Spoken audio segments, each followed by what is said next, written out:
Dans la tradition chrétienne, la crèche est un moyen de matérialiser la naissance du Christ, une illustration par des personnages, des témoins essentiels de l'événement de la venue du Christ au monde que nous appelons Noël. Noël est une fête qui nous rappelle la naissance de notre Sauveur Jésus-Christ. L'Église a voulu justement à un moment représenter cette nativité par des personnages pour mieux mettre en exergue et faciliter la compréhension aux fidèles. Par ces éléments-là, les enfants comprennent mieux le mystère de Noël, du Fils de Dieu qui vient et qui est venu dans ce monde.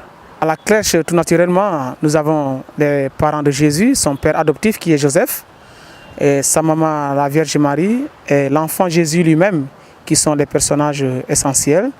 Et c'est par la suite qu'à l'annonce de l'ange, les bergers sont venus effectivement voir ce que l'ange leur a dit, qu'un sauveur est né dans le monde. Et l'étoile qui est là justement, qui nous rappelle que c'est cette étoile qui a permis à l'ange, au berger et plus tard au roi mage de pouvoir localiser effectivement la maison dans laquelle le sauveur a été mis au monde.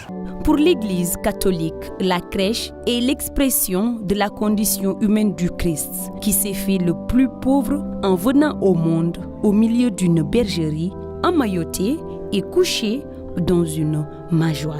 Parce que Jésus est né dans une étable, aujourd'hui nous voulons refaire comprendre aux chrétiens une fois de plus que Jésus n'est pas venu ici pour les riches. Il est venu parce qu'il y a des couches sociales sensibles qui sont là et qui ont besoin d'attention, qui ont besoin vraiment de soutien et d'aide.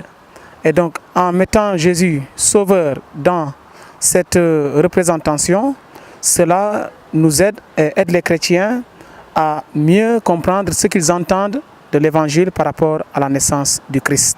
À travers le monde, la crèche est une mise en scène dans différents arts, expression de la culture locale. Mais toutefois, la crèche reste le rappel historique de la naissance du Christ.